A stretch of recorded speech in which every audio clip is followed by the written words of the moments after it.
Hello, people of the internet. Welcome back to my channel. So today we're just going to be doing a quick little speed paint. And by quick, I mean time-inducing and tedious. However, I had a lot of fun painting this. This was a self-portrait for my watercolor final, and I am so happy to be done with my watercolor class. So happy it's over. Not that I don't like my watercolor class. It's just like, I don't know, guys. I'm burning out. I'm feeling very. I don't know when you'll see this video, but every day I wake up and I just go, thank God I will be in December. I will be in my house and I will be able to wake up and do nothing but hang out with my family and draw for pleasure and for my own pursuits and not for a class or for a teacher and when I do draw for other people, I can draw for money. I'm definitely still working at the kinks in like my filming situation and my lighting setup when it comes to painting because I've been a painter for forever. I know how to paint. I'm just new to filming myself painting. So I experimented a bit in this video that kind of frustrated me when I put together a post. I was just like, dang it, every clip looks like it was taken on a different day because it kind of was. Because this was my watercolor final and I was grinding this out over the course of a few days. I'm very excited for when I'm home for winter and I'll be able to finally breathe. I'll be able to not film in my extremely tiny, cramped room. I love my apartment. I love my roommates. However, my room is so tiny and small, it drives me up the wall. And so sometimes I get too stressed out like a hamster who's in too small of a cage and I have to go and film in the living room. Otherwise, I'm like, guys, my room is so small and it's filled with everything and I can't do it. I need to be in like open space with better lighting. So I feel kind of bad. I like take up a chunk of the living room sometimes when I'm filming and I'm painting something and it's due in a week. So I'm kind of taking over the space for a while. So if you're my roommates watching this, I apologize. I just get kind of stressed out in my own room. It's also like my room gets so messy so easily because it's so small and I own too much stuff. And I have been running my Etsy store and it's successful. Woohoo! But because of that, I have a lot of stuff for it. And so it's just like I am just freaked out a bit by it. But my room is so cute. Like you see all these like fun little fairy lights and stuff that are on me. I really want to play more with like fun lighting in my art videos and like really make them a bit more of a process cuz painting is such a beautiful and interesting process and I have so many things I like to talk about and I like to think about and I think painting is a great way to be able to just yap over a microphone and then have some pretty backdrop to draw people in while I yap about whatever I want to yap about. So let's get into some proper yapping about what this piece means, what I was thinking about, how I felt making it, and get all my apologies about the shakiness that you're witnessing right now out of the way. And yeah.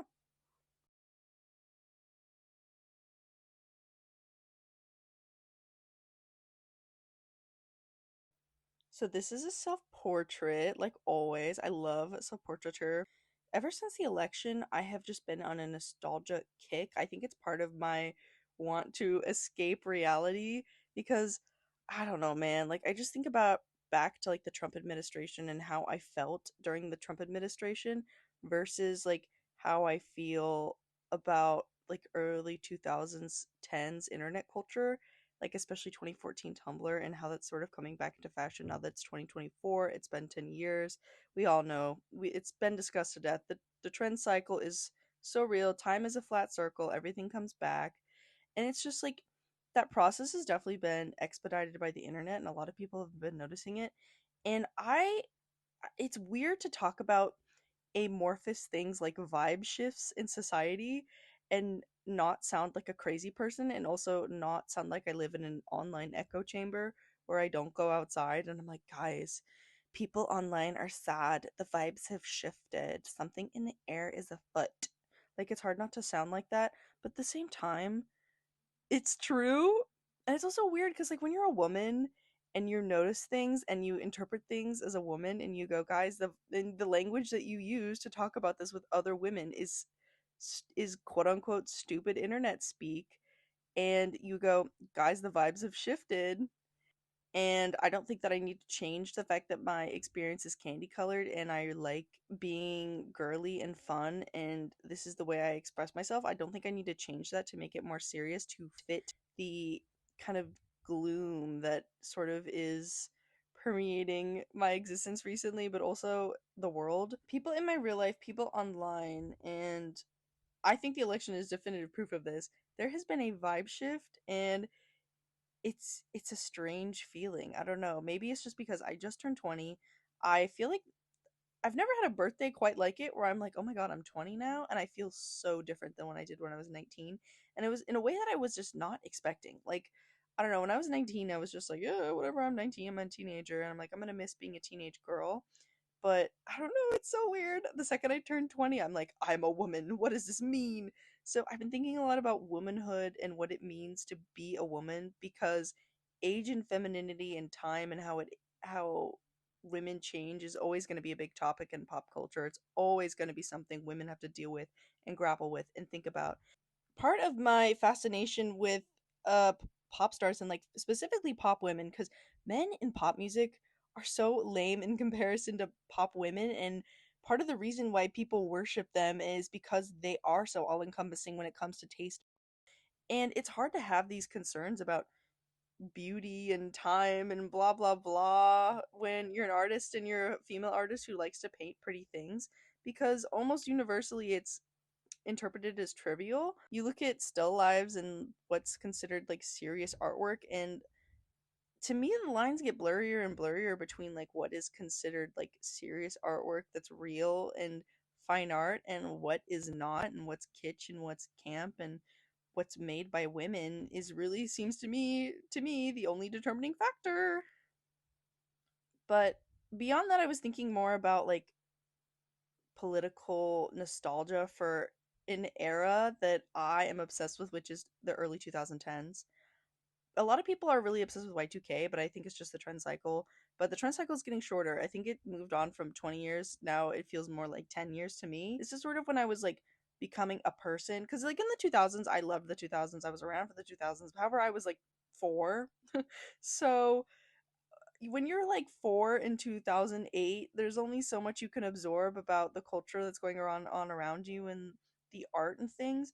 But when you're a kid whose dad works at a tech company and you get free access to like the internet and a laptop, and you kind of the internet's still in this wild west type phase, but things are sort of solidifying in real time and you're witnessing it as you're growing up, it's interesting. And I think about it a lot, and I think a lot about like early to 2010s like girl culture online, and it was extremely influential for me as a kid. I mean, the whole reason you're watching this video right now is because I grew up watching art YouTubers.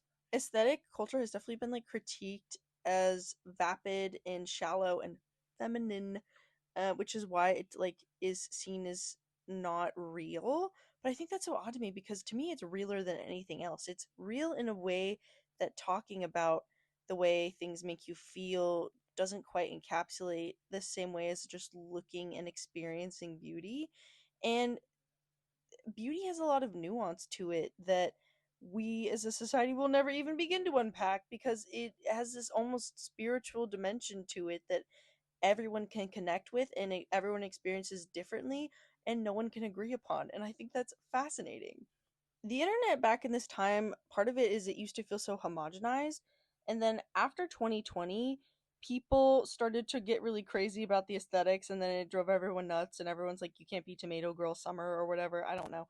But now it's sort of like there's been a backlash to the homogenization of the internet, and people are wanting to find smaller communities where they can actually interact with each other and feel like you can have some sort of semblance of friendship online, and instead of just worshiping people and influencers as celebrities, because I think people are getting really fed up with the idea of celebrity in the world is becoming so big, and virality doesn't even mean anything anymore. Like, you get a million views on a video, and back in 2014, if you got a million views on a video, everyone would know it and talk about it, that's online or that's at least in your sphere. Now you get a million videos on Tuesday, and it's a strange thing to have so many people watch you, but so few people actually interested in what they're watching, because people are just online all the time and they're consuming all this content. And it's hard to gauge too, because the internet is such a echo chamber where I could talk about these things and then I could talk to someone else who has a completely different internet that I do, and their world and the way that things are laid out for them online are curated by robots who have completely different agendas than the robots who curate my Instagram feed. And it's a weird way to connect with people.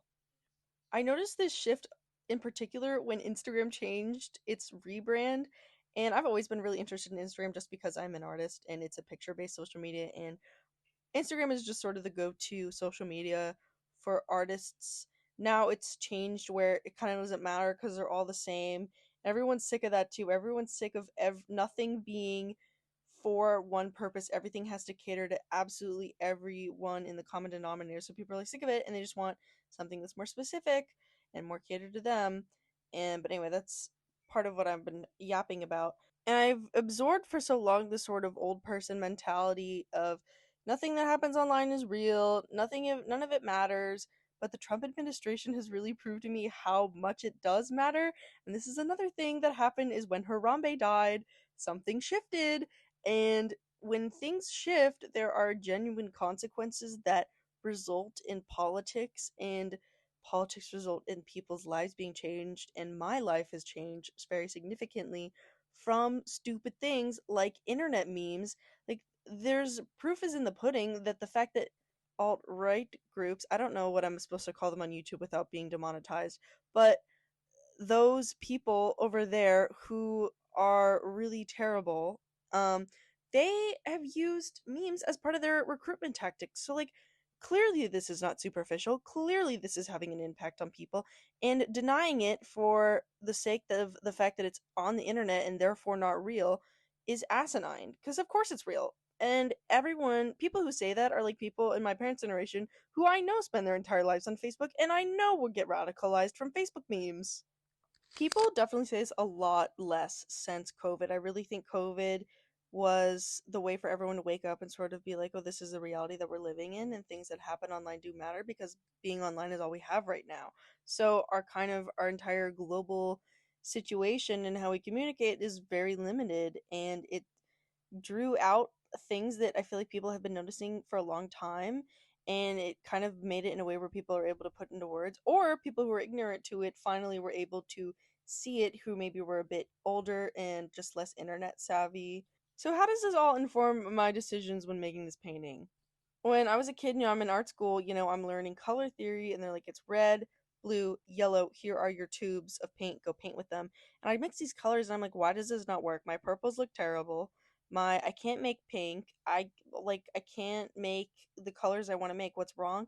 And I learned later that's because it's not actually true. It's cyan, magenta, and yellow, which are printing colors. Those are the actual primary colors. And if you know anything about printing, you know that CMYK are like printing colors. So when I learned that, my mind was kind of blown. I'm like, why does no one tell me this?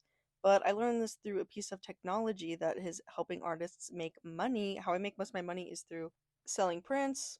So, there's a lot of implications with like the internet and democratizing art in a way that art has never been before, where it used to be so institutionalized. And now everyone can paint and put it on the internet and make a living from it and sell prints to people all over the world. And that's part of the advancement of technology, but it'll also influence the look of art. So there's that. And then I was talking a lot about aesthetics of early internet and specifically 2010s internet. A lot of early 2010s like Instagram art was a lot of like pretty girls on Pinterest with flowers and butterflies and things that are purely aesthetic, and like roses and like what would appeal to a lot of people kind of got a lot of traction. But what appeals to people is like nature and women. And what am I but a woman who loves nature?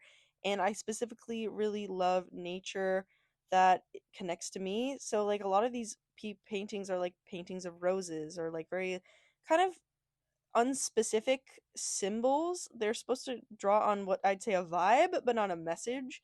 And as much as I love vibes, I'm also interested in messaging. So with this, I chose my symbols very specifically. So the columbines are my symbols for my hometown of Colorado. I am from Colorado. Colorado is the state flower. Unfortunately, it was named after a high school that had a bad thing happen to it. That's unrelated. I wonder if people wonder that. I've never gotten that question, but sometimes I wonder, I'm like, do people think I have something happen, like I have a connection to this terrible event? But I do not, besides the fact that I live in the state and I grew up as a child in America with uh the implications of that event. Like I said, I don't know how specific I'm allowed to be here on YouTube without being demonetized. I just know people complain about being demonetized all the time. So better safe than sorry.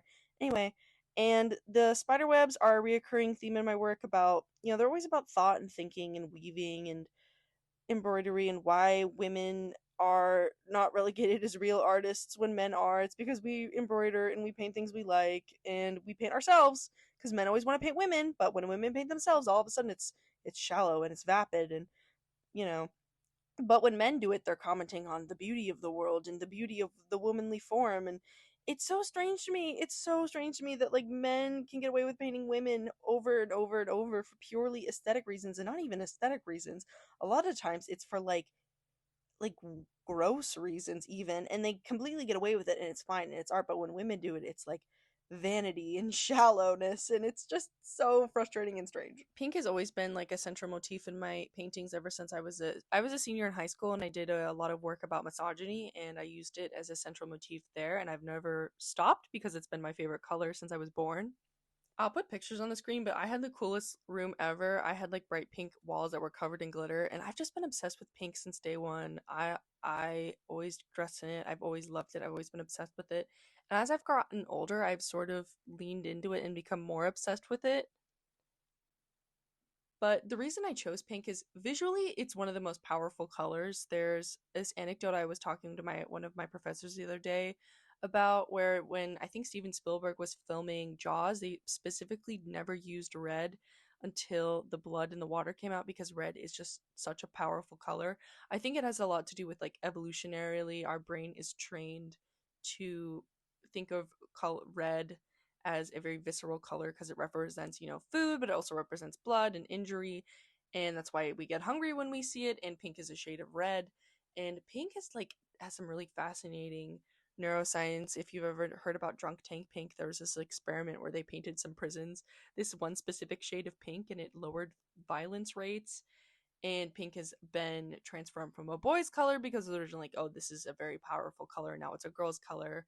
And it's just had a very interesting history to me. I think that the way men and women interpret colors differently is so fascinating to me because pink to me is so everyday. It's like not even special, really. Like, obviously, I love it and I put it on everything, but to me, it's like not even that crazy of a concept or an idea. Like, it's a color, but men have this visceral reaction to it because to me it's just a color, and you got a whole rainbow and you really see this whole spectrum every single day, yet people are still fascinated by color and it still blows them away, and it's still like the first thing you comment on in critique is I like the use of color or I don't like the use of color, and it almost takes on this spiritual quality which I'm very interested in investigating. And also, I'm not gonna lie, having all my pieces next to each other and having this overwhelming surge of pink is pretty cool. I think it's awesome. And for that reason, I use glitter in this piece. You'll see me right now. I'm painting on like these metallic glittery watercolors, which I'm absolutely obsessed with. And for a long time, I've really wanted to use pink and I've really wanted to use glitter, but I couldn't really find a home for it because I felt all these things and I was internalizing and I was stewing upon all of this culture and all these meanings of what glitter signifies in terms of like class versus like what gold means versus what fake gold means, and like how economics enter the sphere of class and aesthetic taste. That's what it'll always represent to me, is like whatever things are shiny are also evolutionarily important to us for things like water. That's why we like shiny things, is because we want water. The reason why we like red things and we like pink and why we're interested in it and why it grabs our attention is because we want food. Like things are very evolutionary, and I'm an atheist, so I don't really have any like spiritual meaning to draw upon that's not based in some sort of scientific thing. And it's not like I'm super smart and I'm super interested in science. It's just that like I don't really believe in anything but science. So what I have to draw upon is from science. Like it's not like it's not trying to be like textbooky about this at all. In fact, I think it's the opposite of textbooky, and that's what I enjoy about making art about this while I think about scientific topics, is that science is really interesting and beautiful, but it's almost kept behind this sort of glass wall of smart for smart men, and that's why women I think struggle to break into fields like this.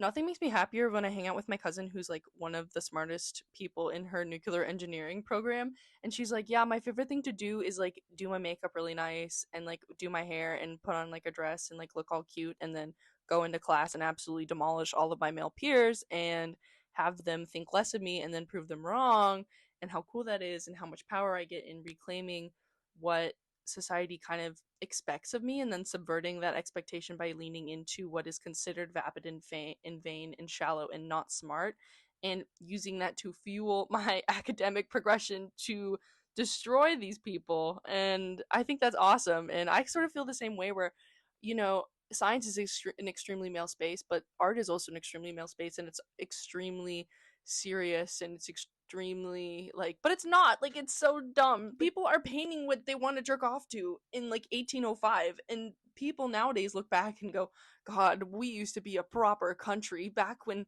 the art was only made about what white men wanted to jerk off to. Like, thank god we need to go back to that. And I'm like, you guys don't even know what you're talking about. I've struggled like using these two methods, whether it be glittering and gilding things and making things shiny and making things pink and bright and wielding that in a way that's purposeful and intentful. And I feel like with this piece, I've really found a really nice sweet spot where I'm able to use the tools that comment on like what is considered class, what is considered pretty and appropriate, and we yield them in a way that's not overwhelming for the viewer, because sometimes they can be too heavy handed and then it does come out a little bit too kitschy, because it's hard to make art about what is considered kitschy without making art that to you is kitschy. And kitschy is a very porous term, and sometimes kitsch works and it's best and it's great and it's camp, and other times it falls flat and it's tacky. And when you're a campy artist trying to purposefully make campy art, it's a really hard line to walk, and a lot of the times you kind of just have to stumble into it. There's this idea that things can't even be camp even if you're trying to be serious. Camp is failed seriousness, and I feel like I fail at being serious very wholeheartedly, and now I just try to fail harder. And I think I found more success the harder I fail. The glitter also to me represents the way I think about technology. Most of the time my art is consumed, it's consumed via the internet. So where I'll have like, maybe 20 people in a critique all line up and tell me how much they like my painting in person, whereas online it'll be like hundreds and hundreds of thousands of people who can see my art. And it's so sad to me that they won't be able to see the experience of a piece in person, because I just got a DM from someone the other day who commissioned a piece for me, and I sent it to them, and they're just like, I'm blown away how much more beautiful this is in person, because art at the end of the day is an experience, and there's this physical quality to it that will kind of always be lacking unless you go and see it in real life. And that's why spaces like museums are so important. And while this might be kind of sad news for me, because I just want everyone to be able to pick up this piece and like move it around and watch all the colors shift in the light, that's something that computers don't really have the technology to recreate. And I think AI art is sort of similar to glitter in that way, where glitter just has this magic to it that is sort of indescribable, and I'm pretty sure it's evolutionary, like I mentioned before. And AI art is the same way, where it's just like the thing that's beautiful about art is its physicality, that it's made by a human person who's real. Where it's like glitter is beautiful because it's real. Like, images of glitter do not do it justice, and AI generated images of art do not make art. Or does it? Where is that line? Where's that line being drawn? And how will that line shift over time, and how artists will respond to that line, I think is really interesting. And I'm responding to it right now in this painting. Anyway, thanks for listening to me yap about society. Look forward to more paintings that are pink and sparkly for me in the future. There are prints of this, and if you'd like the original, it's on my Etsy store. Go buy that. Like and subscribe, do all the YouTuber things. Bye.